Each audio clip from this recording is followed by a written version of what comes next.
¿Qué tal? Muy buenos días, estimados estudiantes, estimado público. Es un gusto estar con ustedes el día de hoy por medio de esta vía, que no es la vía ordinaria, que no es una vía cotidiana para nosotros, pero hemos descubierto con el tiempo que es un gran aliado el Internet y las tecnologías de la información, y hoy pues nos podemos encontrar juntos en la distancia a partir de todas estas tecnologías. Muy bien, a nombre de la Universidad Autónoma de Baja California, principalmente de la Facultad de Derecho de Tijuana y principalmente también por medio de la coordinación de vinculación, pues se han hecho estos eventos virtuales, estos llamados webinars, y que son coordinados por la maestra Michelle Álvarez, quien es profesora de tiempo completo, y sin duda alguna, no debemos olvidar que la universidad ha hecho una apuesta por la cultura digital. Y esto no es de último momento, tiene años trabajando en el tema y sin duda cada día más buscamos incorporar las nuevas tecnologías, y yo creo que todo el tema de COVID-19 pues nos ha dado una oportunidad de poder desarrollarnos más en estos ámbitos. Así es que el tema del día de hoy se llama teorías de los derechos humanos y me interesa mucho destacar teorías, ¿sí? Quienes han estudiado los derechos humanos se darán cuenta que hay una especie de pluriverso de los derechos humanos, y, y tenemos la expectativa, pues, de poder conversar de estas diversas posicionamientos. Vamos a presentar a nuestro primer invitado del día de hoy, que es el maestro Enrique Rodríguez Trujano. Él es candidato a doctor en Derecho por el Instituto de Investigaciones Jurídicas de la Universidad Nacional Autónoma de México. Es maestro por la Facultad de Derecho de la UNAM, licenciado en Filosofía por la Facultad de Filosofía y Letras de la UNAM y licenciado en Derecho por la Universidad Autónoma Metropolitana. Desde 2008 se desempeña como académico de tiempo completo en el Instituto de Investigaciones Jurídicas. Asimismo es profesor de la Facultad de Derecho de la UNAM, donde imparte los cursos Introducción al Derecho, Teoría del Derecho, Derechos Humanos, Ética Profesional. Asimismo es asistente editorial de la revista Problema, una publicación anual especializada en filosofía y teoría jurídica contemporánea del mismo Instituto de Investigaciones Jurídicas de la UNAM. Es miembro fundador del Círculo Tauma, que es un grupo de discusión sobre filosofía y teoría jurídica que se conforma por los jóvenes investigadores del Instituto de Investigaciones Jurídicas de la UNAM. Entonces, pues sin más palabras, le damos la bienvenida a nuestro invitado, al maestro Enrique Rodríguez Trujano, y le cedemos el uso de la voz para que pueda hacer su intervención.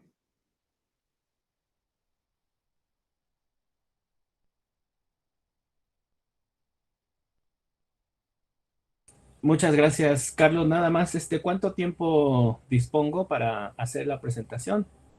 Pues yo diría que no se preocupe por el tiempo. ¿Qué le parece si inicialmente pues proponemos unos 15 minutos, 20 como una primera oportunidad de hablar, y después quizá haya un segundo momento? Perfecto. Bueno, en efecto, muchas gracias antes que nada a la Universidad Autónoma de Baja California, a Eduardo Gutiérrez, que me extendió la invitación para participar con ustedes. Es efectivamente una gran oportunidad la que nos ha ofrecido esta contingencia y muy contento de estar aquí. Y bueno, sin mayores preámbulos, entro al tema de que nos convoca esta mañana, que efectivamente tiene que ver con las distintas maneras de entender los derechos humanos, porque hay en el ámbito académico, pero también político, En el ámbito de los activistas de los derechos humanos, de los teóricos de los derechos humanos, en el discurso de los legisladores, cierto tipo de confusión. A veces, cuando hablamos de derechos humanos, no nos referimos a las mismas cosas.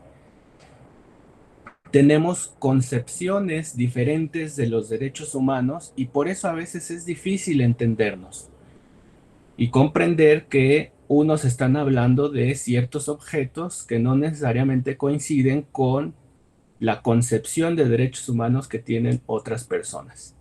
Así que hemos llegado a lo que yo considero un problema de carácter conceptual. Esto es, los derechos humanos son un fenómeno que los podemos entender y hablar de ellos desde distintas perspectivas. Por eso me ha parecido conveniente, en lugar de hablar de una teoría de los derechos humanos, hablar de teorías de derechos humanos, porque hay distintas maneras de concebirlos, eh, las características que le atribuyen ciertas personas, por ejemplo, los activistas de derechos humanos, pueden ser distintos a las características que le atribuyen los teóricos o académicos que están interesados en este tema. Entonces, ¿qué son los derechos humanos? Esa sería como la cuestión central. Podemos hablar de derechos humanos como derechos innatos o bien como derechos jurídicos establecidos en la Constitución, leyes, y si son jurídicos, ¿de qué nivel? Del nivel nacional, del orden jurídico internacional, o bien, y aquí empiezan otras concepciones de derechos humanos, los derechos humanos representan principios políticos para organizar las instituciones que dirigen y gobiernan el curso de una sociedad. O bien, y aquí entramos también a otra concepción de derechos humanos, estos representan ideales morales, o bien metas sociales o valores culturales. Entonces hay una gran diversidad de ideas que giran en torno a los derechos humanos y a veces es difícil precisar qué son los derechos humanos y ponernos de acuerdo cuando entramos en un debate sobre los derechos humanos. Habría que decir, en primer lugar, que efectivamente los derechos humanos son un fenómeno jurídico, pero no se queda nada más en el ámbito de las leyes, sino que los derechos humanos también representan un fenómeno de tipo cultural, político, económico, eh, están vinculados con la etapa de la modernidad, son herederas de una gran variedad de doctrinas políticas y filosóficas. Habría que analizar cuál es el papel del humanismo renacentista, eh, el papel de las doctrinas políticas como el contractualismo, el liberalismo económico, qué peso tiene la epistemología racionalista. En fin, hay una gran variedad de teorías filosóficas que han nutrido nuestra concepción de los derechos humanos. Así que bueno, en esta presentación quiero proponer, para aclarar el concepto de derechos humanos, tres perspectivas de análisis o tres enfoques, lo que podría dar lugar a al menos tres teorías diferentes de los derechos humanos. La primera de ellas es algo que voy a denominar, no sé si allí estoy compartiendo algo en particular en mi Sí, se empezó a proyectar una presentación. de PowerPoint. Sí, así es. Ah, perfecto. Quería ponerles aquí desde el enfoque, un enfoque que he llamado naturalista, una primer manera de concebir los derechos humanos. Y esta, bueno, pues es un concepto muy conocido, muy popular en el discurso, en las leyes, en los preámbulos de los ordenamientos que hablan de derechos humanos y los conciben como un conjunto de prerrogativas, libertades y derechos que tienen las personas por el simple hecho de ser humanos. Es decir, basta tener la categoría de ser humano, ser una persona humana, un código genético, para ser acreedor y titular de un conjunto de prerrogativas y libertades. Y esta es la idea muy común desde aquellos documentos del siglo XVIII, siglo XIX, donde empezaron a hablar de derechos naturales. Y la idea es que básicamente uno, en la medida en que es un ser humano, por ese solo hecho ya tiene, ya es acreedor de este conjunto de derechos, libertades y prerrogativas. Ahora,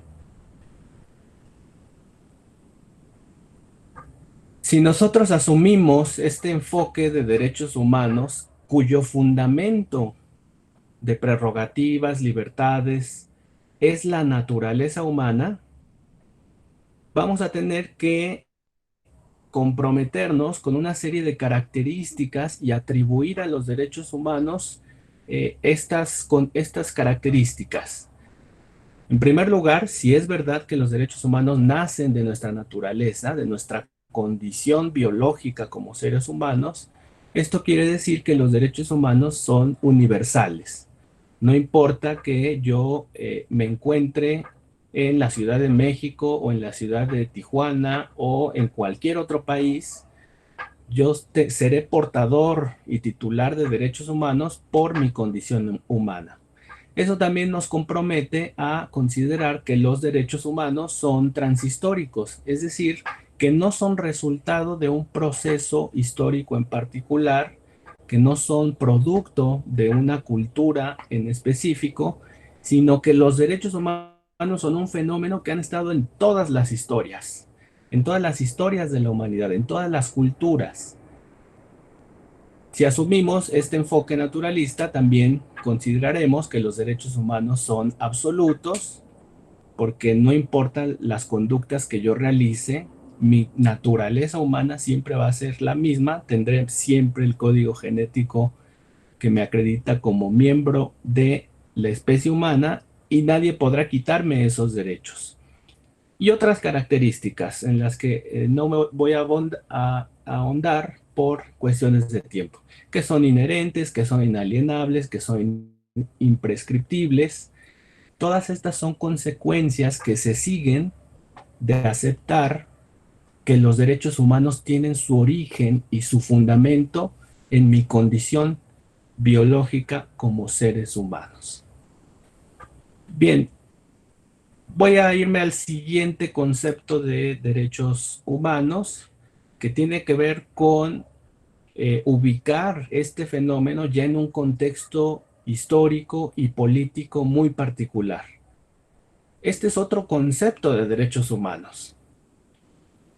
Y bajo este enfoque, hay que entender que los derechos humanos surgen por una necesidad histórica de regular y controlar el ejercicio del poder público. Es decir, no aparecen los derechos humanos hasta que se constituye la figura del Estado moderno. Y es hasta que aparecen estos funcionarios públicos tomando acciones de gobierno muy concretas y surge la necesidad de establecer un marco legal que restrinja sus facultades, atribuciones, la manera en que toma decisiones, que aparecen los derechos humanos. Así que los derechos humanos son propios de una sociedad en particular, no estuvieron presentes en todas las historias, en todas las culturas de la humanidad, sino que aparecen como con esa misión especial de regular el poder público. Así que el fundamento ya no es la naturaleza humana, la condición biológica de las personas, sino más bien una necesidad política de establecer límites al gobierno, límites a las personas que ejercen algún cargo de poder en el Estado. Así que podemos definir como un conjunto de normas y principios del derecho positivo, cuyo fin central es limitar el ejercicio del poder público que detentan los órganos del Estado.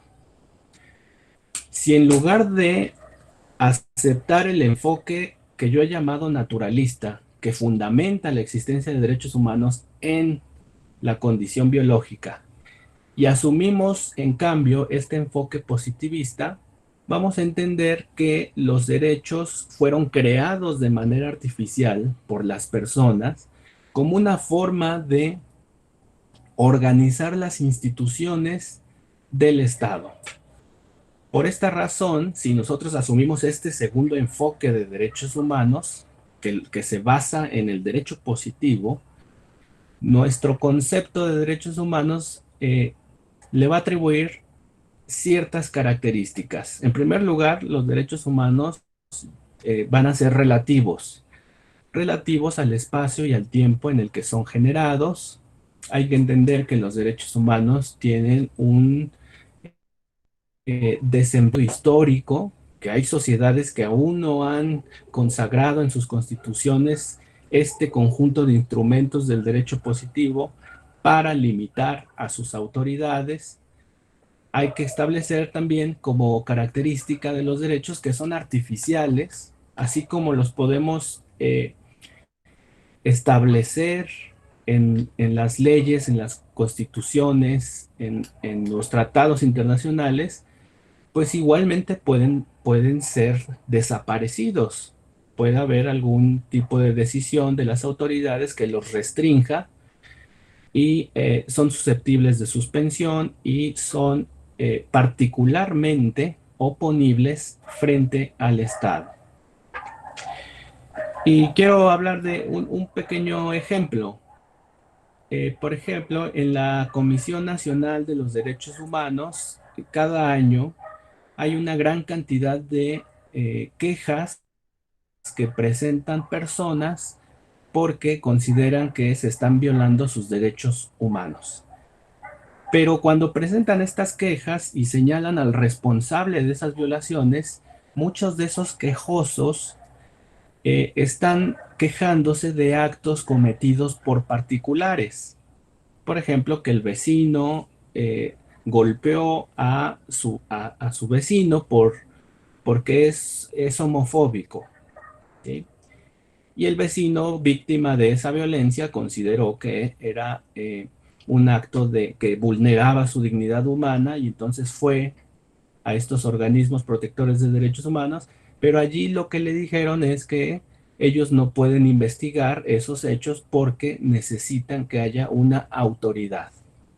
Para hablar de derechos humanos, para hablar de violaciones, necesita haber un agente estatal que haya cometido una acción u omisión que vulnere alguna de las libertades o derechos establecidos específicamente en algún ordenamiento, en la Constitución, en las leyes generales, en tratados internacionales, etcétera.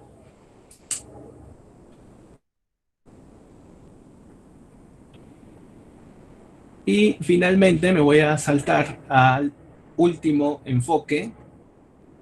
Solamente estoy dando como las líneas generales de los conceptos de derechos humanos que podríamos que podríamos tener en mente. El tercer enfoque concibe los derechos humanos desde una perspectiva ético-moral.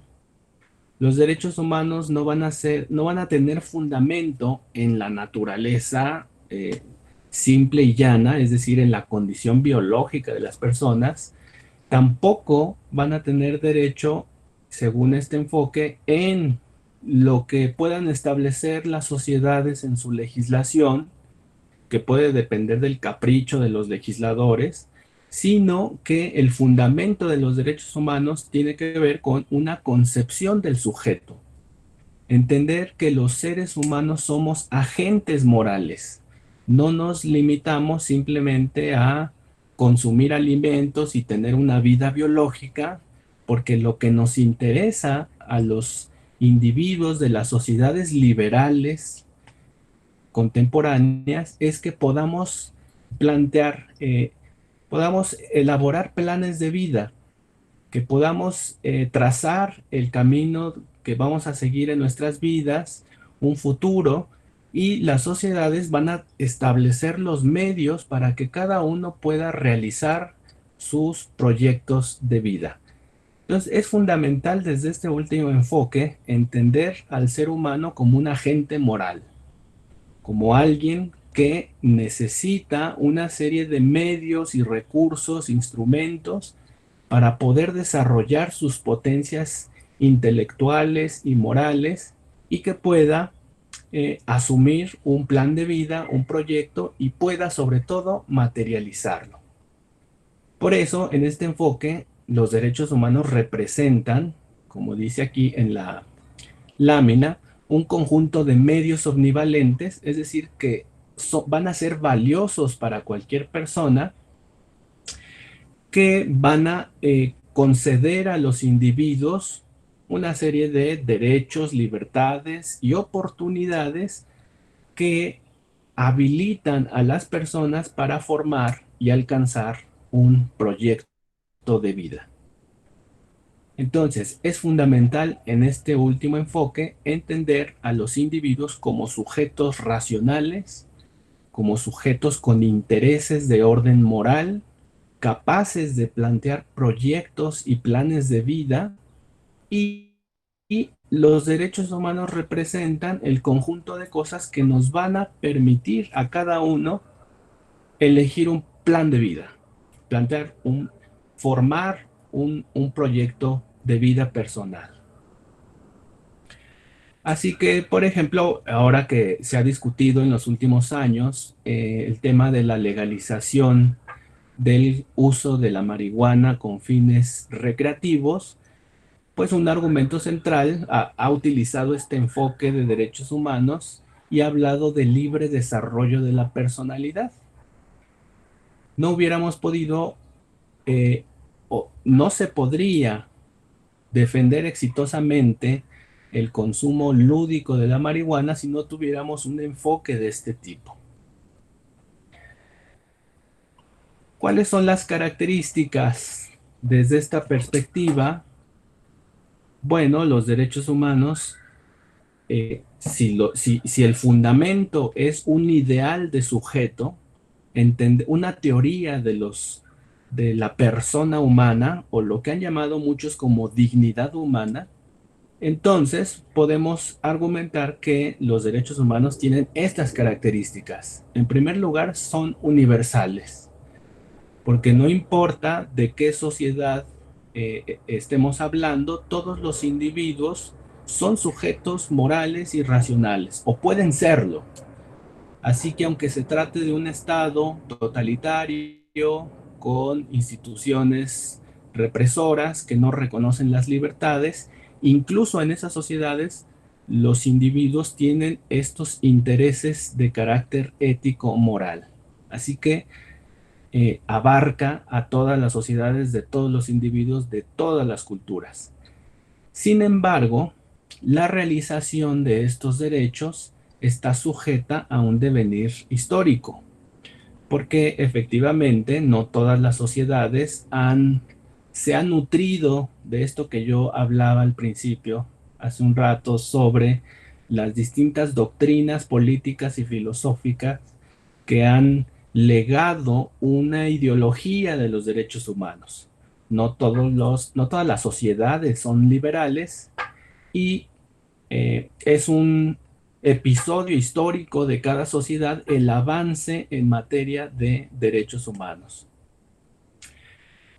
Bajo este enfoque, los derechos humanos son entendidos, por lo tanto, como un conjunto de mínimos éticos, es decir, de estos mínimos que cualquier legislación tendría que garantizar para que los ciudadanos puedan aspirar a un plan de vida, puedan llevar una vida digna.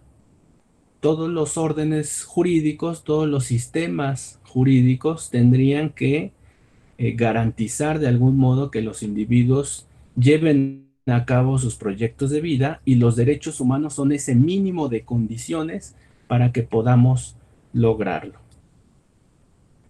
De igual forma, este conjunto de derechos humanos que nos habilitan para buscar libremente nuestros fines y planes de vida han servido como un patrón para definir cuál es la manera de organizar las leyes y las instituciones que rigen en una sociedad. Ya tenemos un paradigma de qué está bien y qué está mal, y podemos decir que la figura del arresto eh, domiciliario sin que haya un indicio, eh, una investigación concreta, podemos utilizar este enfoque para discutir varios temas como el aborto, la eutanasia, el consumo de marihuana.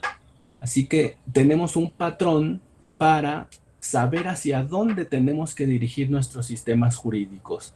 Un patrón de evaluación para decir, estas leyes van en contra de este espíritu que debería regir en nuestros sistemas jurídicos, para garantizar que los individuos puedan aspirar y llevar a cabo sus planes de vida. Así que bueno, yo lo dejaría aquí en esta primera intervención. Tres enfoques de derechos humanos.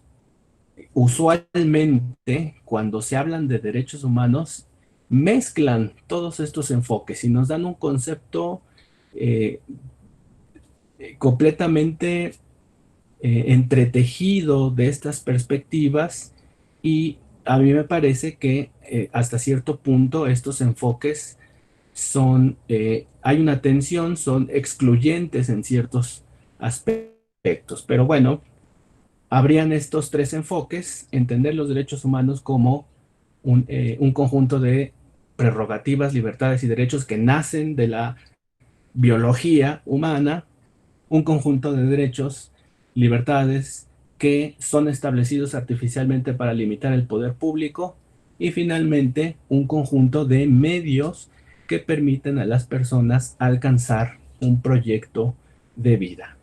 Así que lo dejo allí para que podamos entrar en el debate. Muchas gracias. Pues muchas gracias a nuestro disertante.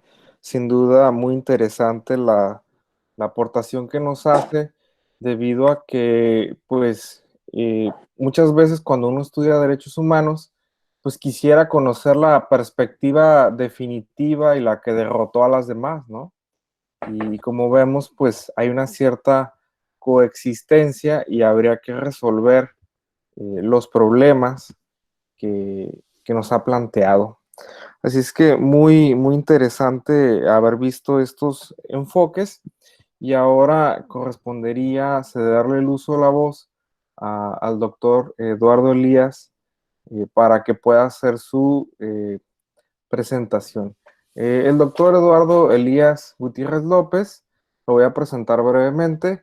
Él es licenciado en Derecho y maestro en Ciencias Jurídicas por la Universidad Autónoma de Baja California.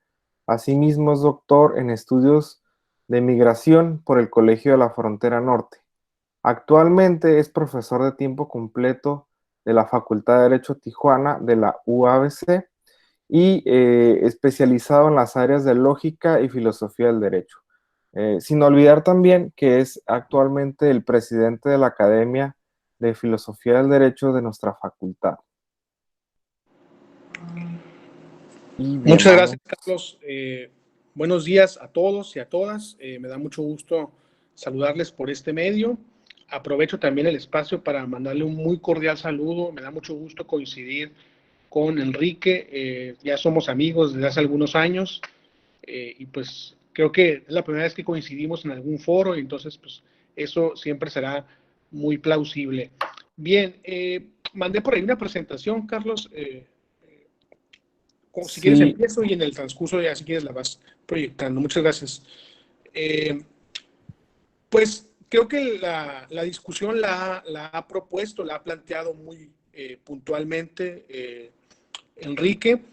En realidad, el tema de los derechos humanos y particularmente lo que respecta a sus teorías es un tema, digamos, intrincado, no ha podido dirimirse y por lo contrario se ha generado una serie de confusiones que han constituido pues un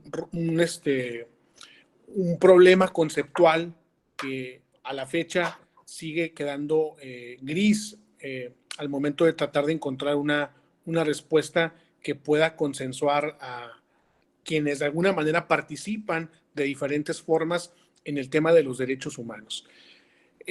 Yo voy a centrarme en lo particular en el origen, en las teorías que obviamente van hacia el punto medular, al punto como tal estricto del origen.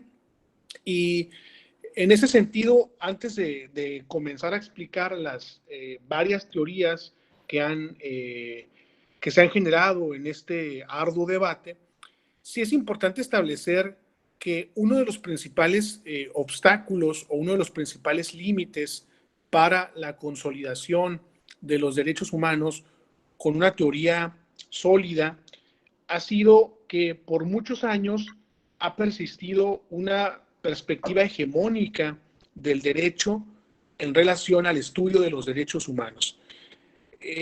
Cada vez con mayor vehemencia se demanda una necesidad de que el enfoque de derechos humanos debe ser un enfoque multidisciplinario. Y creo que Enrique lo plantea muy bien, cómo se entremezclan estas escuelas jurídicas, políticas y por supuesto filosóficas en aras de poder encontrar una teoría que pueda responder con mayor firmeza, con mayor certeza a los requerimientos de las nuevas realidades, ¿no? Entonces, esta hegemonía del derecho pues ha ido también en sentido contrario al avance programático de las teorías, ¿no? En la medida en que otras disciplinas, principalmente de las ciencias sociales, han comenzado a adherirse al estudio y a agregar el enfoque de derechos humanos en sus respectivas áreas disciplinarias, ha crecido el debate, ¿no? Entonces, uno de los principales puntos también es que quizá todos los que estamos aquí presentes, o la gran mayoría, se nos ha enseñado derechos humanos a partir de una idea específica. La mayor parte de nosotros, partiendo incluso de la base de lo que expuso Enrique, la mayor parte de nosotros fuimos formados o educados bajo una idea naturalista de los derechos humanos. De hecho, si quienes estudiamos derecho abrimos un texto desde el más básico hasta el texto más especializado, nos vamos a dar cuenta la hegemonía y la predominancia que tiene esta noción de enseñarnos que los derechos humanos son innatos, son inherentes, son consustanciales a la naturaleza humana. Y eso, aunque quizá no haya sido con una mala intención, yo sí creo que ha restado la reflexión crítica y ha impedido que, al menos desde el derecho, tratemos de encontrar otras respuestas o diferentes respuestas a esta idea hegemónica. Bien, partiendo con esta introducción, ahora sí entro a lo que distintos autores como Alan Arias han llamado las diferentes escuelas de los derechos humanos. Obviamente, la primera, y lo exponía muy bien Enrique, está ligada a esta noción de naturalismo, ¿no? Esta idea de comprender que los derechos humanos han acompañado a la persona, han acompañado a la humanidad desde sus orígenes primitivos. Por lo tanto, se consideran anteriores incluso a la existencia de los estados como poderes públicos o como entes político-jurídicos, ¿no? De tal manera que las personas, por la sola condición o categoría de ser humanos, automáticamente se convierten en portadores de estas prerrogativas sin ninguna otra condición o sin ninguna otra necesidad o membresía o sin ninguna otra característica salvo la de ser una persona. Incluso si uno analiza la historia constitucional mexicana, pues nos vamos a dar cuenta que la reforma de junio de 2000 al artículo primero de la Constitución, pues trae mucho recuperación de la idea naturalista, ¿no? Ya que de garantías individuales que daba muy pro del poder estatal, como si el Estado fuera el que nos otorgaba o confería los derechos, se transita a una idea conceptual en donde el Estado nos reconoce, ¿no? Nos reconoce algo que portamos y tenemos desde nuestro origen, incluso antes de la existencia de los estados. Por lo tanto, los derechos humanos, bajo esta noción, son preliminares a la existencia de los estados y, por lo tanto, la labor de los estados dentro de los sistemas jurídicos consiste o se limita a una labor de reconocimiento. Entonces, esa es esta idea naturalista, quizás con la que todos hemos aprendido derechos humanos, es la que generalmente se muestra desde los manuales más básicos, pero incluso también en los textos de derechos humanos más utilizados, que son además especializados en la temática. El problema es cuando solamente se nos muestra una perspectiva, tendemos a no mirar las cosas con un sentido crítico. Y algo importante es entender que esta teoría es una de varias, ¿no? Ya lo explicó muy bien Enrique, como el tema de los derechos humanos hay que hablarlo desde las teorías y no desde la teoría. Y uno de los principales problemas es que las características que en todo caso deberán ser atribuidas a los derechos humanos como resultado de que son parte de esta noción naturalista, cuando las contrastamos con una realidad, es decir, cuando intentamos establecer una correspondencia entre esa idea naturalista y lo que pasa en una realidad, encontramos ya muchas inconsistencias, ¿no? Comenzamos a encontrar una falta de correlación. ¿Por qué? Porque de entrada vamos a darnos cuenta que hay muchos países en el mundo en donde muchísimos derechos humanos no están reconocidos, y no solo no están reconocidos, sino que ni siquiera son un tema de discusión. Y eso en gran medida obedece, y lo iré explicando conforme avance en las siguientes escuelas o en las siguientes teorías, obedece en gran medida a factores sociales, políticos, culturales, incluso hasta religiosos, ¿no? Que van variando de forma espaciotemporal, es decir, varían en el tiempo, pero también varían incluso en los contextos geográficos, ¿no?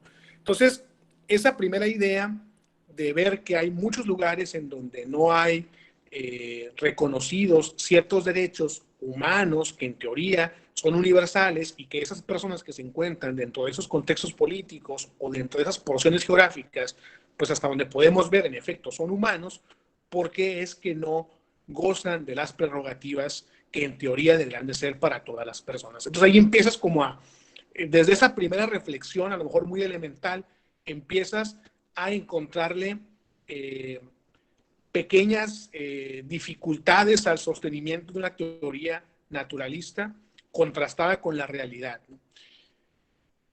Por lo que, con el paso del tiempo, y lo explicaba también muy bien Enrique, viene a implementarse una noción más positivista, una noción más encaminada hacia el campo jurídico, bajo la idea de, incluso por muchos autores, como Carpizo, bajo la idea de que los derechos humanos como tal son meras expectativas morales que navegan en el mundo de las buenas intenciones o el campo de lo ideal en la relación humana, pero que no adquieren un proceso de fundamentalización, sino hasta que se integran a los ordenamientos jurídicos, ya sea vía interna en la Constitución o vía internacional en los tratados internacionales.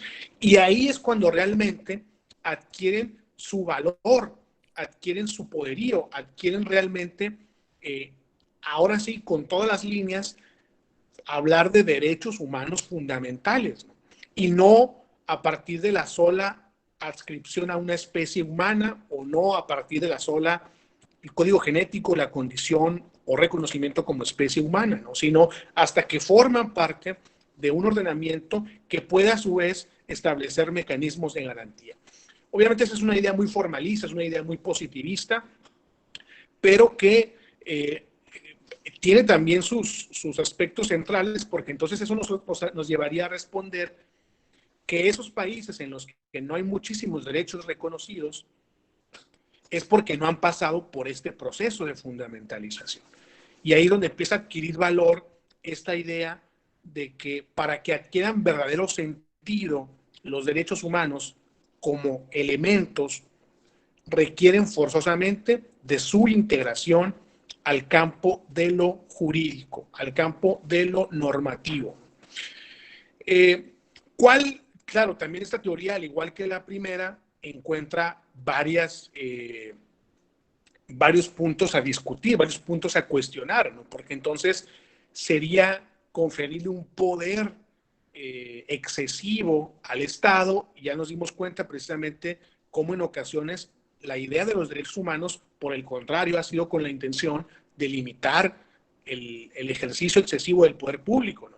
Por lo tanto, esta idea de que los derechos humanos solamente adquieren sentido cuando se integran al ordenamiento jurídico interno o internacional que pasa por la decisión de un Estado, entonces nos lleva a esta idea de Lila García que llama de los derechos humanos vistos desde una perspectiva estadocéntrica, ¿no? Entonces, el centro de los derechos humanos se vuelve el Estado y entonces depende de la ideología incluso de quien detente el poder o de quien tenga el control en ese momento sobre el Estado para establecer para dónde dirigir el camino de los derechos humanos, los cuales habremos de reconocer, cuáles no, y esto se vuelve un ajedrez en donde el Estado, por conveniencia, asume decidir cuáles sí y cuáles no.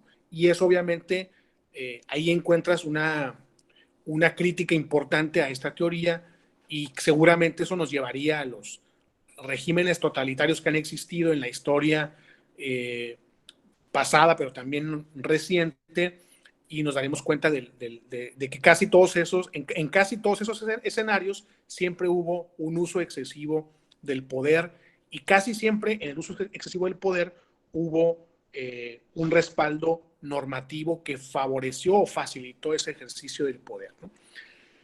Posteriormente llegamos a una tercera noción, una tercera idea de los derechos humanos que se sale de la aparente naturaleza, que hago un paréntesis y también vale la pena establecer que la gran misión de los naturalistas es luego responder a qué nos referimos cuando nos referimos a naturaleza, ¿no? Que también es un tema filosófico bastante complejo, pero eso no será tema de esta discusión. Entonces, nos vamos de la naturaleza humana, abandonamos un poco el Estado y luego llegamos a algo que algunos autores han llamado una teoría deliberativa, ¿no? Y aquí esta teoría nos muestra una tercera perspectiva a partir de la cual los derechos humanos, más que prerrogativas inherentes o congénitas a la especie humana, pero tampoco como resultado de integraciones a las normas por medio de alguna acción estatal, los derechos humanos han sido construcciones sociales que han sido, digamos, diseñadas por nosotros mismos, ¿no? Las personas han sido capaces en la historia de la humanidad de descubrir cuáles han sido sus necesidades, de dialogar con otros para saber cuáles condiciones deberían ser las mínimas de vida, y en esa capacidad racional, en una visión muy contractualista, fueron capaces de ir delineando de a poco el catálogo de derechos humanos. Porque incluso cuando tú quieres establecer esta idea de la inherencia y de la consustancialidad de los derechos humanos, a lo mejor te suena positivo si lo llevas al plano de los derechos humanos de la primera generación.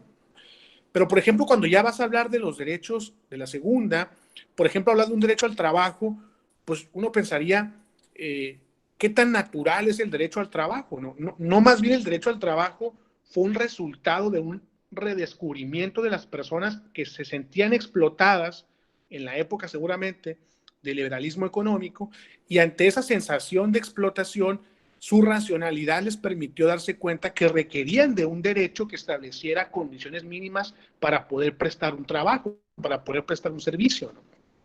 Pero incluso en la naturaleza, en la esencia, en la inherencia humana, pues el trabajo no estaba presente en la humanidad, ¿no? De hecho, muchos podríamos pensar incluso, no yo en mi caso, que el trabajo es quizá antinatural, ¿no? Incluso si lo vemos desde una perspectiva sumamente crítica, porque nos roba 8 horas de nuestra vida y nos mantiene ávidos a una expectativa de salario y nos impide desarrollarnos en otras áreas en las que a lo mejor sería más efectivo que en la de mi trabajo. No hablo de mí, pero podría ser así, ¿no?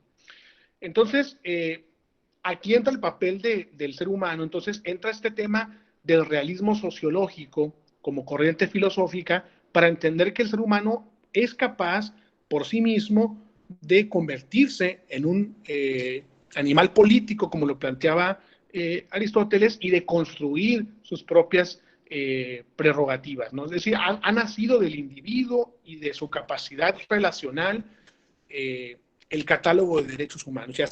Y por eso es que incluso esas generaciones, que ya ahora no son tan usadas, las famosas generaciones, siguen en un constante proceso de construcción, ¿no? Porque esto va variando en función de la capacidad del individuo para asimilar qué otras necesidades va a ir requiriendo conforme avance el tiempo. Digo, por poner un ejemplo, que también es cuestionable, ¿no? Pero por poner un ejemplo, la ONU ha hablado incluso ya muchas veces del derecho humano al Internet, por ejemplo. Entonces, ¿cómo asocias esos derechos vinculados con la tecnología o con el uso de las tecnologías hacia una concepción natural de la que te habla la idea naturalista? Entonces, es ahí donde hay que darle valor a esos factores sociológicos o socioculturales, ¿no?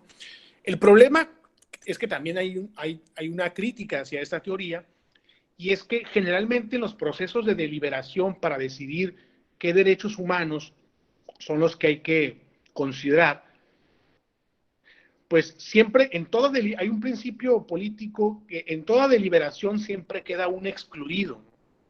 Y entonces siempre han quedado grupos en específico totalmente excluidos de las decisiones importantes en materia de derechos humanos, ¿no?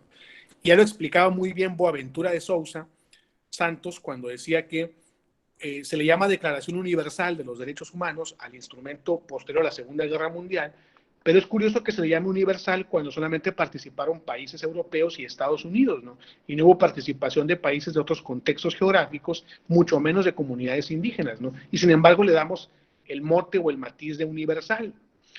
Entonces, a lo que me refiero es que así como el Estado puede tomar en la idea positivista el control absoluto para determinar qué derechos humanos sí y cuáles no, puede suceder lo mismo en la idea deliberativa o en la teoría deliberativa, pero ahora a partir de la sociedad y no del Estado, ¿no?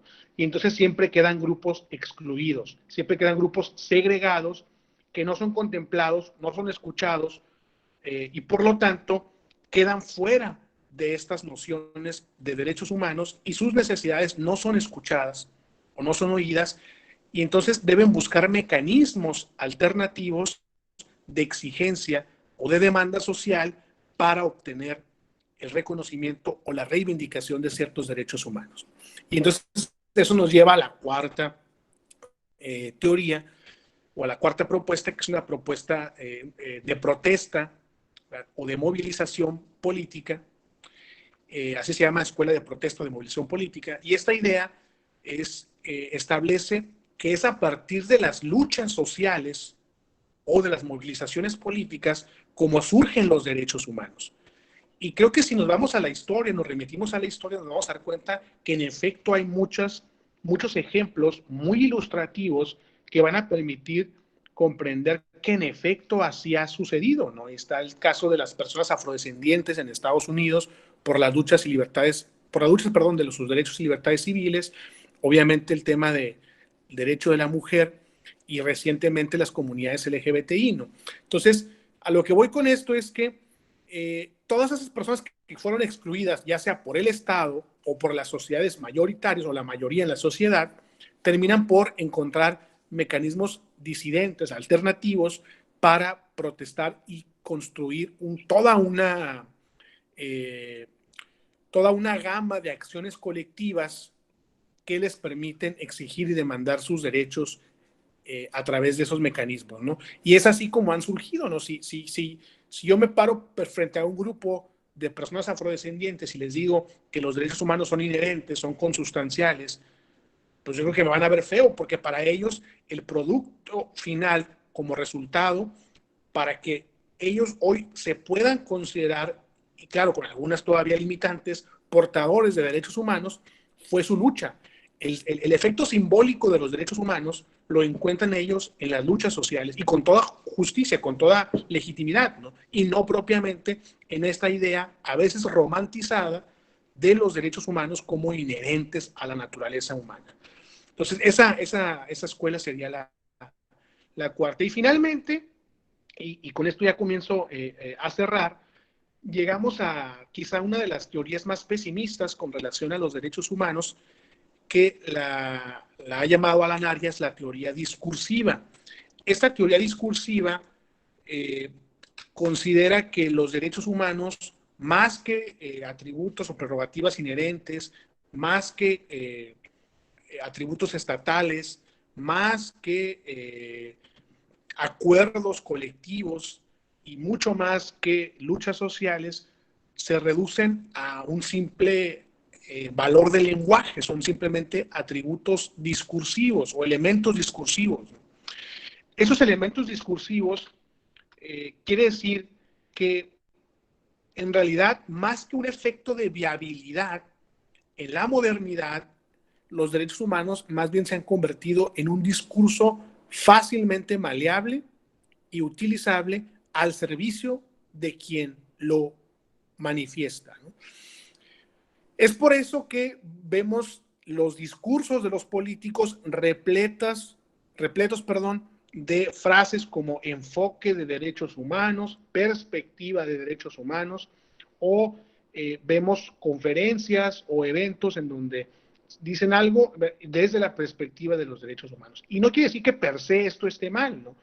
Sino habría que ver cuántos de todos esos discursos políticos en realidad, si los analizas a profundidad, presentan aspectos valiosos para la discusión de los derechos humanos, o simplemente es un mecanismo para enganchar y utilizar y mostrar un rostro afable frente al público para demostrar que estás interesado por un tema como el de los derechos humanos.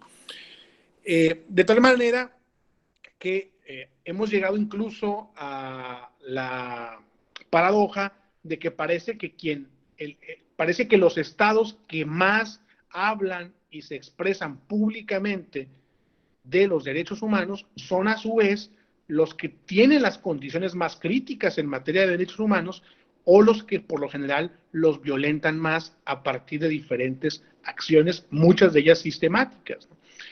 Entonces, ¿a qué voy con esto? ¿No? A que no hay que... No, el tener una cultura de los derechos humanos no necesariamente implica el mencionarlos más o el tenerlos más veces en nuestras políticas públicas o en nuestras normas jurídicas, sino en realidad que tengan un efecto de eficiencia, de viabilidad, que se puedan ver materializados, ¿no? Porque de lo contrario, sí creo que se pueden convertir en simples y llanos y vacíos elementos discursivos que no nos van a llevar en lo absoluto a ningún cambio o a ningún reflejo positivo cuando contrastemos, ahora sí me remito al principio, cuando contrastemos la realidad con el avance sustantivo, tanto teórico como normativo de los derechos humanos. Entonces, ahí están estas 5 propuestas. Yo creo que en el análisis de las 5 y el cotejo de las 5 y hay muchas otras que seguramente no he mencionado, es que podemos estar aproximándonos a una idea más concisa de los derechos humanos. Pero yo creo que lo primero que de forma emergente tenemos que realizar son 2 cosas. Primero, desprendernos de esa idea hegemónica naturalista de los derechos humanos, no para abandonarla, sino para ponerla en revisión, para verificar que en efecto, si voy a adscribirme a esa idea, tenga conocimiento de las otras perspectivas, porque ahora la habré elegido por convicción y no la habré elegido solamente porque fue la única que me enseñaron.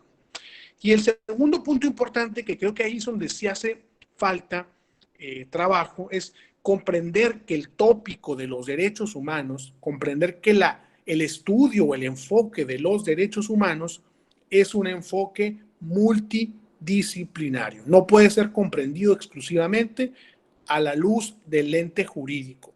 Se requiere de perspectiva política, se requiere de estudio sociológico, se requiere de, evidentemente, relaciones internacionales, entre otras varias disciplinas que al coadyuvar seguramente podrían darnos un mayor empuje y una mayor, digamos, una mayor claridad en el panorama en torno a los derechos humanos. Yo aquí lo dejaría, Carlos, para abrir el debate. Y bueno, pues muchas gracias de nuevo y saludos, Enrique. Pues muy bien, agradecemos la disertación del doctor Eduardo Elías. Sin duda, pues nos presenta otras maneras de ver los derechos humanos, y a mí me parece que pues ha quedado el panorama muy diverso, ¿sí? Rescato que existen problemas para entender todas estas explicaciones de los derechos humanos. Nos remite a preguntarnos preguntas muy básicas, muy clásicas en la enseñanza de los derechos humanos, que es la pregunta por el concepto de derechos humanos y preguntarnos por los verdaderos fundamentos de los derechos humanos. Sin duda, el elemento universalidad, pues siempre ha causado múltiples debates, y pues bueno, nos dejas con una provocación, y que me parece que es muy buena para que ustedes puedan discutir con los integrantes del público, pues sobre las diferentes preguntas que tendrían. Quienes tengan preguntas, pues les pediría que las puedan ir escribiendo en el chat para podérselas hacer a nuestros disertantes.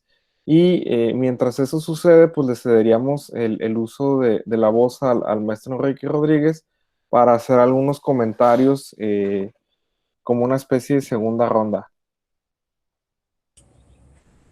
Claro, claro que sí. Bueno, coincido en gran parte de lo que ha expuesto Eduardo en estas perspectivas. Evidentemente hay otras teorías críticas sobre los derechos humanos que yo, por ejemplo, no toqué, pero que allí están, ¿no?, cuestionando precisamente algo que ya sugería el Lalo, que es el uso demagógico o esta dimensión retórica de los derechos humanos, que han servido para que naciones potentes vayan a otros países y que con el argumento de ser países proscritos, no desarrollados o que no respetan las libertades fundamentales de los seres humanos, envían a tropas armadas a intervenir, invadir países enteros. Entonces hay una política intervencionista en el ámbito internacional que se ha valido del discurso de los derechos humanos para imponer bloqueos, para establecer tropas y para derrocar regímenes que no son de su conveniencia. Y creo que lo hacía muy bien Eduardo. Tenemos que señalar los peligros. Para esto, esto justifica la necesidad de este análisis conceptual de los derechos humanos, porque efectivamente tenemos este tipo de problemas.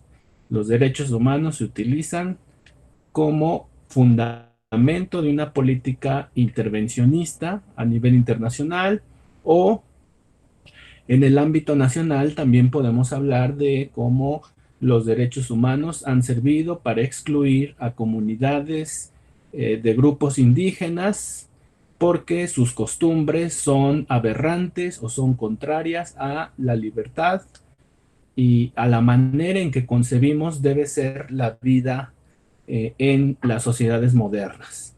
Entonces tenemos allí también un tema de multiculturalismo que igualmente se puede discutir en varios niveles, al nivel teórico, pero también, como bien señalaba Eduardo, a nivel práctico tenemos estas tensiones, estos problemas. Y bueno, eh,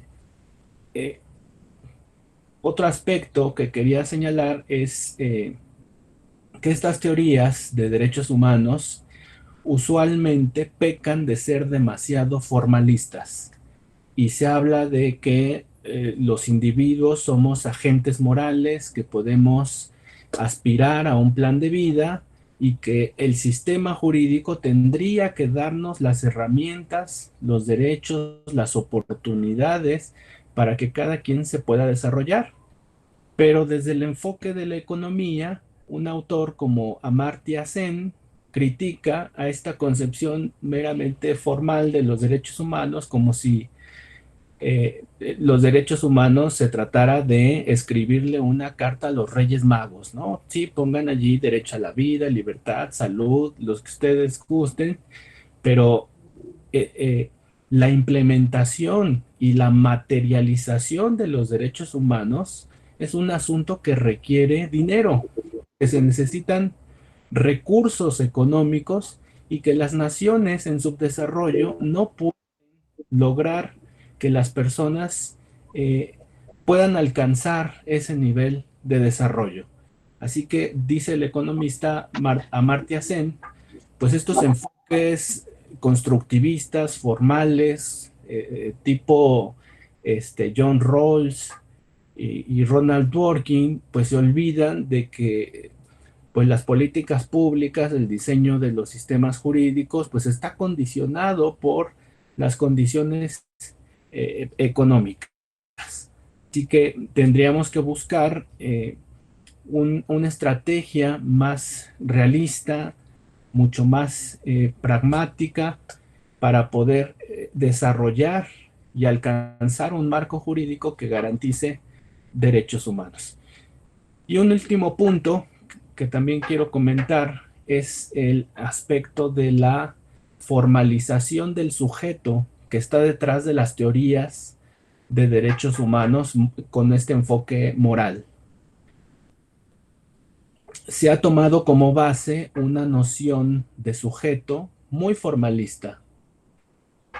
Y dice también Amartya Sen, entre muchos otros críticos, que al formalizar, al plantear un ideal de sujeto abstracto, detrás de ese velo de la ignorancia, donde no tiene género, no tiene edad, no tiene una serie de características, estamos unificando a los seres humanos y nos estamos olvidando de algo que es fundamental, y son las diferencias que tenemos entre unos grupos y otros. Las diferencias no son un problema secundario, como cree la teoría formalista de John Rawls, por ejemplo. Las diferencias son un problema central. Y si no nos tomamos en serio el concepto de alteridad y creamos sistemas jurídicos en función de distintas clases de personas, desde el principio establecemos que las mujeres tienen características especiales, los adultos mayores, los niños, niñas, adolescentes, que hay grupos de personas como los migrantes y que hay una serie de individuos que componen esta sociedad. Y estamos conscientes de la riqueza de personas que integran nuestras sociedades. Solo así podemos aspirar a diseñar un sistema jurídico más justo. De otra forma, si partimos de una idealización vacía del ser humano, pues vamos a terminar construyendo leyes que excluyen sistemáticamente a las clases de personas. Y esto es lo que pasó históricamente cuando fueron elaboradas las declaraciones de derechos del hombre y del ciudadano, pues no se hablaba de los derechos de las mujeres. Se impulsó una legislación liberal, burguesa, y se protegieron los derechos de los terratenientes blancos sobre todo, pero pues estas leyes no amparaban a las comunidades de afroamericanos, de esclavos en los países más liberales. Y ejemplos también recientemente, legislaciones que excluyen a grupos y comunidades indígenas o que no te toman en serio la violencia contra las mujeres. Así que, bueno, todavía tenemos bastante por reflexionar, por discutir para crear un sistema jurídico mucho más justo.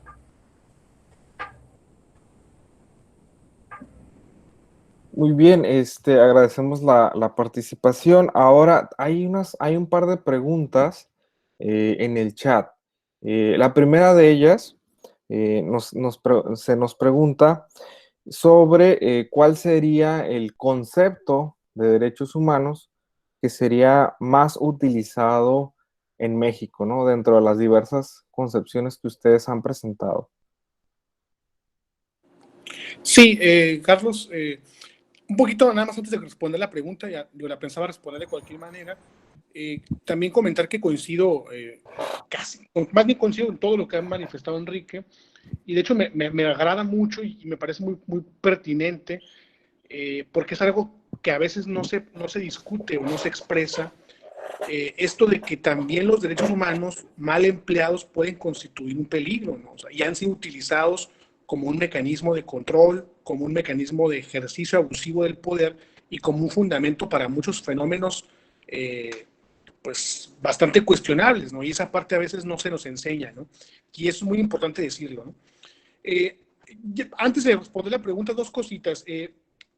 Este paradigma del universalismo también es muy interesante discutirlo, porque la crítica que se le da a este paradigma de los derechos humanos como universales consiste en que tarde que temprano esta idea de universalizar los derechos implicaría a su vez universalizar las ideas, universalizar las creencias, ¿no? De tal manera que no se estaría a lo mejor respetando ciertas condiciones específicas de una cultura, de un pueblo, sus creencias, sus valores, sus ideas políticas, y esto podría convertirse en un momento determinado en una imposición de los valores e ideas de Occidente hacia Oriente, ¿no? Y ni qué decir de las comunidades indígenas. Es decir, parece que se está dejando de lado que existen dentro de nuestro mundo diferentes cosmovisiones o diferentes perspectivas que son quizá las que han impedido que se pueda establecer una idea de universalismo que no cause tanto conflicto, tanto furor, ¿no? Y otro punto importante es que, y aquí tiene que ver más con la cuestión académica, en ocasiones hemos inundado en demasía las investigaciones jurídicas sobre derechos humanos, posicionándolos metodológicamente en el Estado, ¿no? Siempre es qué ha hecho el Estado con referencia a este derecho humano, qué dice la Constitución sobre este derecho humano, qué dicen los tratados internacionales, y pocas veces se le da valor al sujeto titular, ¿no? No se le da el protagonismo que debería de dársele para comprender mayormente los procesos de asimilación de los derechos humanos, la cultura de los derechos humanos, cómo hace propio el individuo, el sujeto, estos mecanismos. Y entonces creo que una buena aportación para ir como transitando al cotejo de estas teorías consistiría en esta transición metodológica de no enfatizar siempre en la figura estatal cuando se habla de derechos humanos, sino enfatizar en el sujeto titular. Con relación a la pregunta que me hacías, Carlos, bueno, que hacía el público y que tú aquí amablemente nos compartías, lo que pasa es que es difícil, ¿no? Porque habría que seccionar, porque yo creo que México como tal, en todas sus dimensiones que lo componen, tiene diferentes perspectivas. Si tú me preguntas, desde el plano académico, creo que domina la idea naturalista, ¿no? Pero si me preguntas, por ejemplo, desde el punto de vista político, creo que gana el paradigma demagógico, ¿no? La idea discursiva de los derechos humanos. Pero si vemos el ejercicio de los tribunales o del sistema judicial, impera obviamente esta idea positivista, ¿no? Entonces, no, creo que el reflejo de esta disparidad, el reflejo de estas variantes, de tal manera que depende de dónde te posiciones, tienes una idea distinta, es un reflejo de esta confrontación teórica, ¿no? Es un reflejo de lo que decía Enrique al principio, es un reflejo del problema conceptual que representa hoy en día el tema de los derechos humanos. Entonces, no sé, si lo ves desde un punto de vista judicial, positivista, si lo ves desde un punto de vista político, discursivo, si lo ves desde un punto de vista académico o educativo, naturalista, pero no encuentro una sola dominante en general, ¿no? Y eso creo que en una medida es por el problema conceptual que muy bien apuntalaba Enrique. Adelante, Carlos.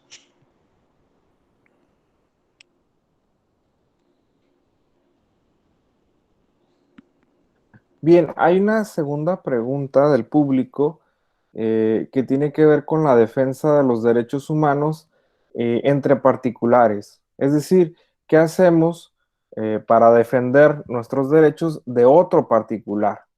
Y esa pregunta pues es muy, muy interesante. No sé quién de ustedes la quiera contestar.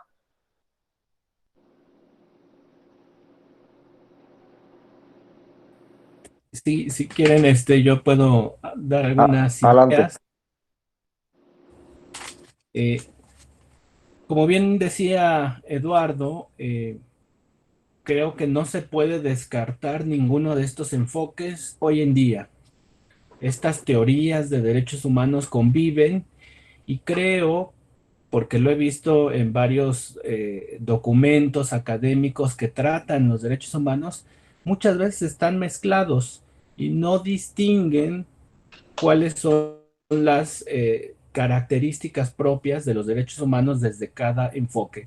Baste con hacer el siguiente ejercicio. Vamos a la página de la Comisión Nacional de los Derechos Humanos y veamos lo que dice. A ver, déjenme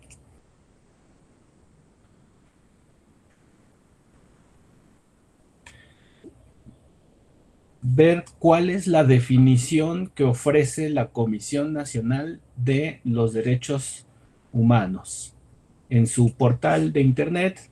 Ahora voy a compartir, a ver si podemos. Me dicen si pueden ver lo que estoy viendo. Ya se empezó a transmitir. ¿Sí? Se ve el portal de la página de los derechos humanos, ¿verdad? De la Sí, CNDH. ya se logra ver. Perfecto. Miren, aquí dice, los derechos humanos son el conjunto de prerrogativas sustentadas en la dignidad humana.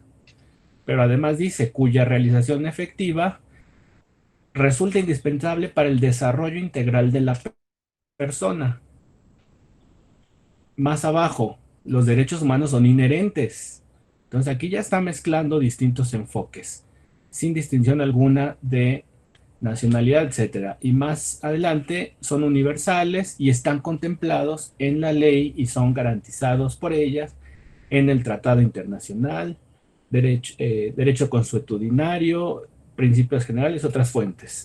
Así que vemos un concepto aquí complejo, mezclado, donde han metido enfoques de todos tipos y a veces no se tiene el cuidado de hacer un análisis más puntual para saber si es conveniente utilizar ese tipo de definiciones.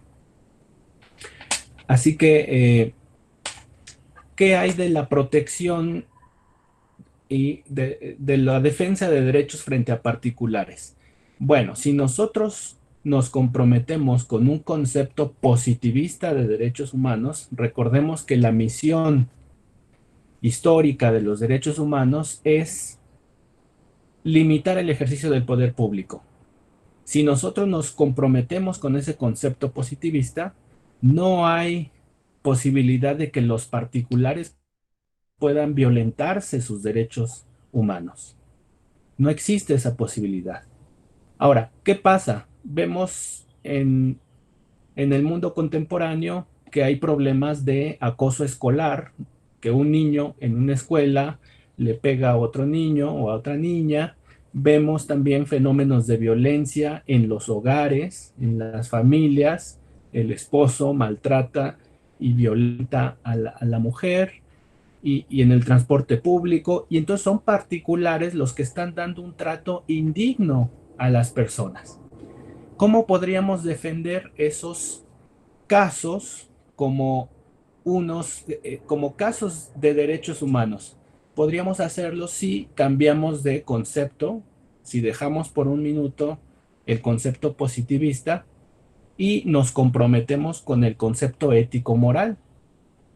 Y si tenemos este concepto ético-moral de los derechos humanos, lo importante son las condiciones de vida digna que merece cualquier persona como agente racional que puede plantearse un proyecto de vida.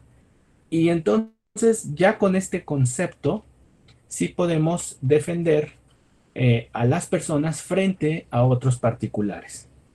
Como conclusión, yo podría decir que el concepto positivista de derechos humanos nos sirve para proteger derechos humanos, mientras que el concepto ético-moral de los derechos humanos es utilizado para promover derechos humanos. La protección y la promoción son cosas diferentes y utilizan conceptos diferentes de derechos humanos. Vamos a proteger derechos humanos con base en normas establecidas en la Constitución, tratados internacionales, leyes, reglamentos, etcétera. Todo el marco jurídico para proteger derechos. Pero podemos utilizar este concepto ético-moral de los derechos humanos para promover que aparezcan nuevos derechos. Y si la violencia hacia las mujeres es un fenómeno que se vive cotidianamente, bueno, podemos utilizar para promover que tengamos leyes que funcionen de mejor manera, que protejan a las mujeres, que garanticen el acceso a una vida libre de violencia, etcétera. Entonces, distinguir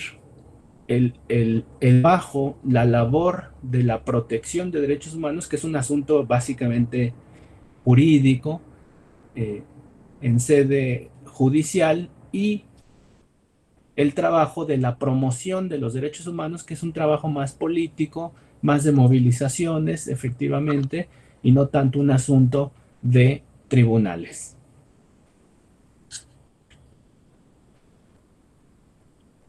Muy bien, agradecemos la colaboración para responder la pregunta. Ahora Carlos, tenemos una... Sí, dime, estimado Elías. hay una pregunta ahí muy extensa, si quieres la respondo así para que no la leas toda. Ah, Ya me la leí de perfecto, todas maneras. perfecto, ok. Bueno, perdón la interrupción, Carlos, perdóname. Sí, esa era la cuestión, de decir que la siguiente pregunta era un planteamiento largo y preferiría que tú lo contestaras a partir de la lectura de la pregunta. Gracias, Carlos, gracias, qué amable. Bueno, antes que todo, un saludo a Daniela Vitia, gracias por sus palabras.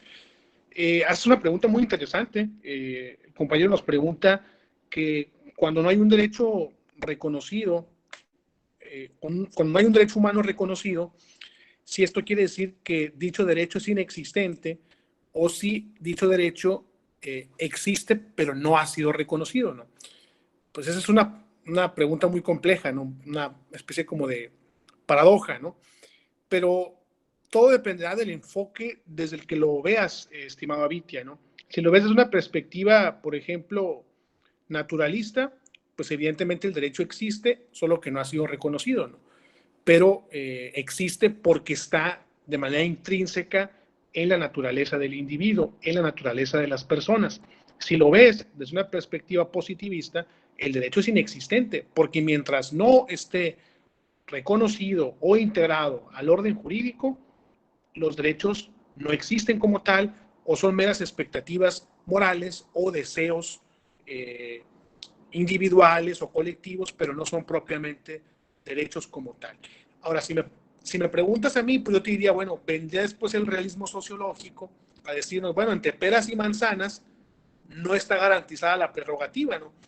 Llámale reconocido, llámale existente, finalmente el efecto de eficiencia de que la persona tenga las condiciones óptimas y las libertades o derechos reconocidos no está, y por lo tanto se vuelve superflua la discusión de si es existente o solamente no está reconocido, ¿no?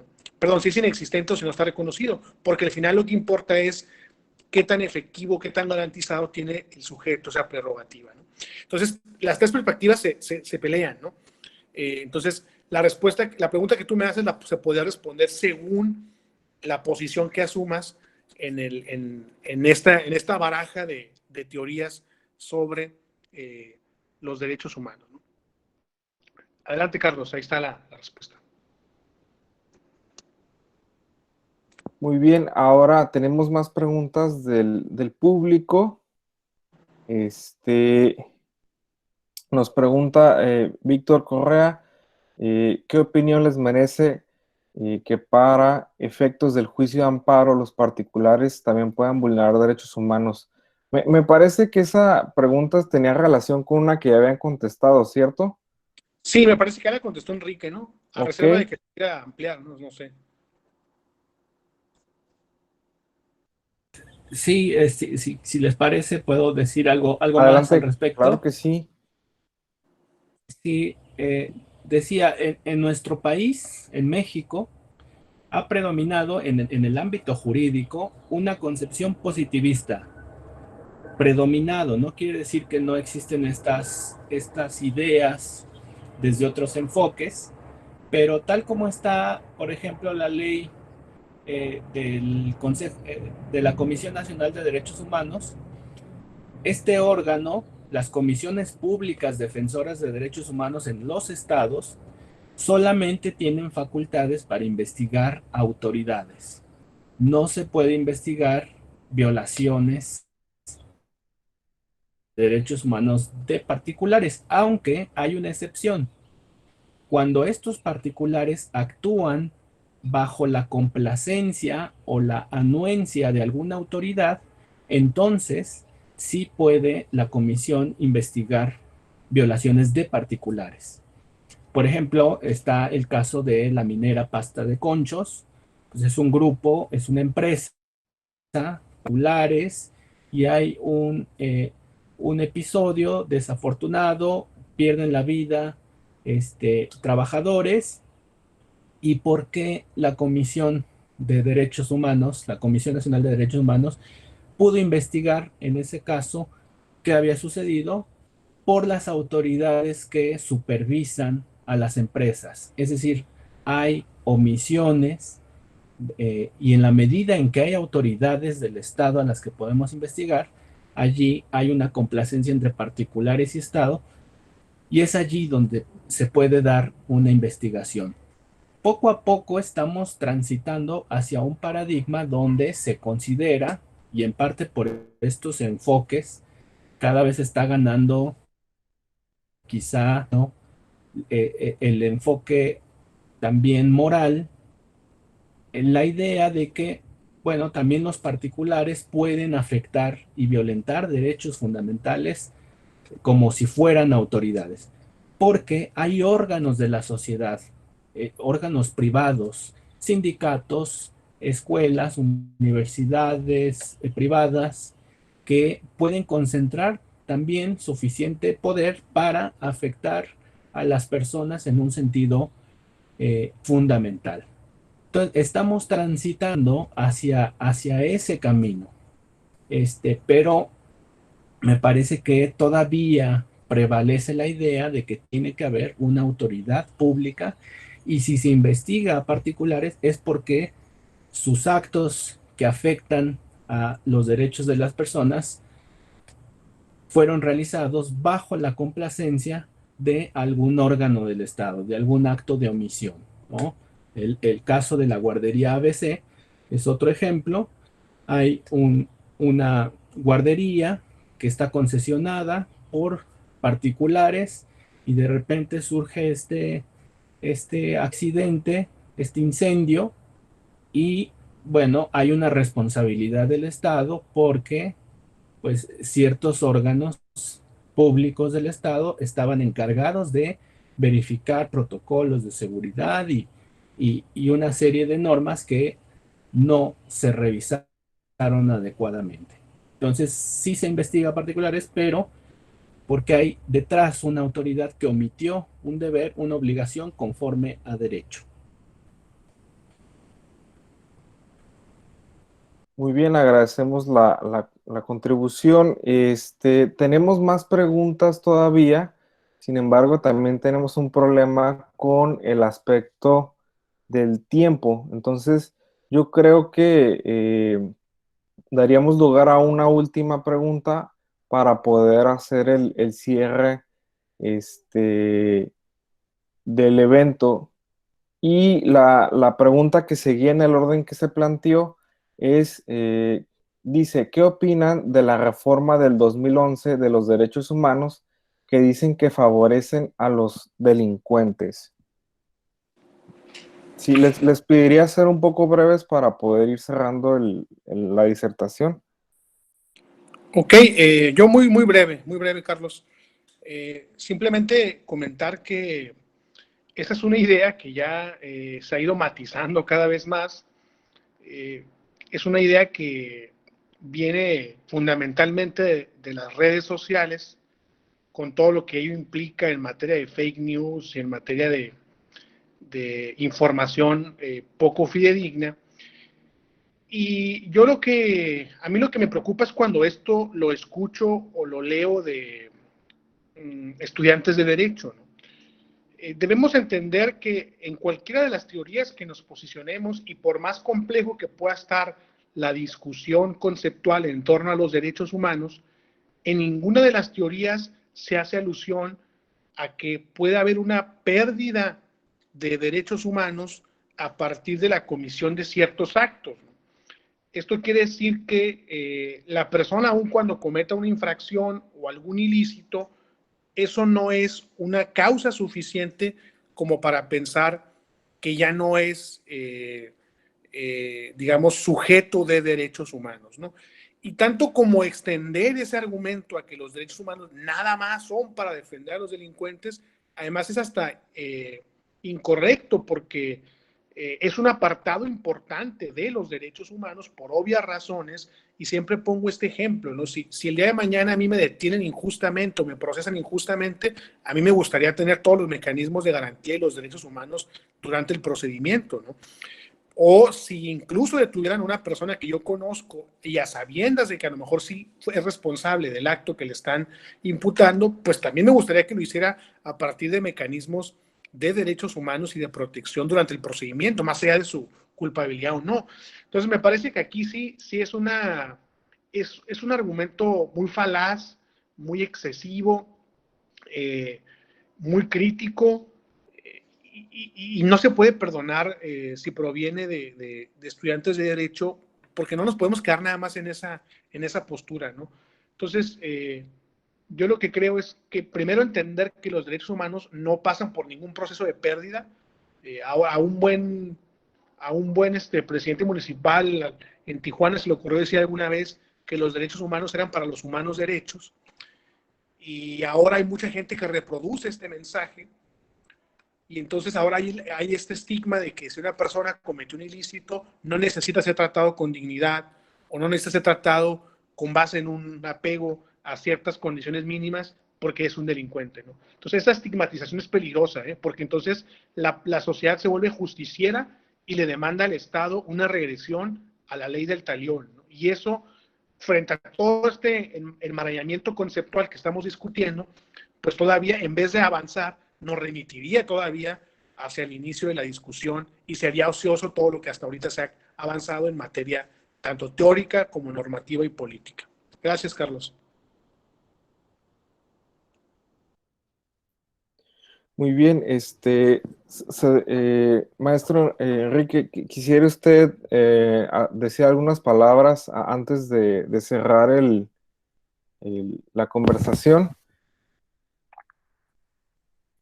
Sí, que coincido con Eduardo en este punto, que pues decir que los derechos humanos solo sirven para defender delincuentes, pues es un prejuicio que se ha dicho desde antes de la reforma del 2011, no solo a partir de ella, y que desde mi punto de vista denota una incomprensión total, ¿no? Que es una opinión este, coloquial que no tiene presente, bueno, pues ni la misión de los derechos humanos, ni su funcionalidad, ni tampoco presupone o deja ver una concepción clara de qué son los derechos humanos. Entonces, bueno, pues no le daría mayor relevancia a ese tipo de afirmaciones. Y bueno, sí, ya es para cerrar, agradecer nuevamente a Carlos, a Eduardo, por esta invitación, también a la maestra Michelle Álvarez López, la coordinadora de este webinar, este seminario. Muchas gracias, estuve muy encantado de poder compartir estas ideas con todos ustedes y ojalá que en algún momento podamos coincidir en otro evento. Muchas gracias. Carlos, nada más si me permites un minutito, por favor. Adelante, adelante, claro que sí. Nada más agradecerte, Enrique, de verdad es un placer coincidir contigo en este foro. Espero que próximamente podamos hacerlo de manera presencial.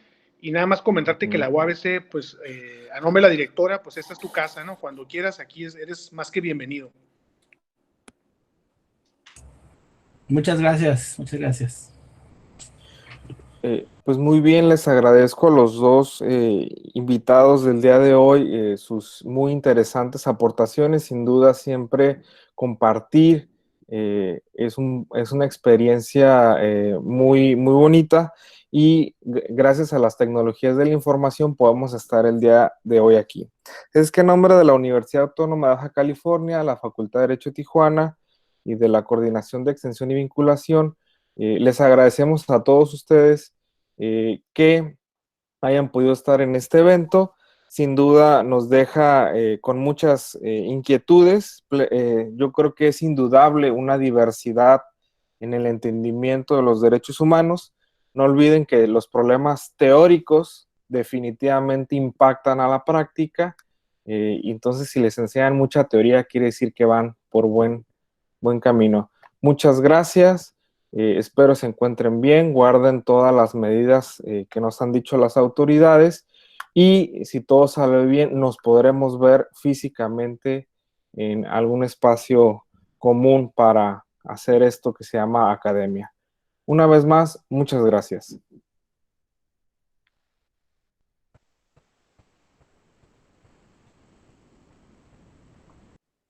Y hay que...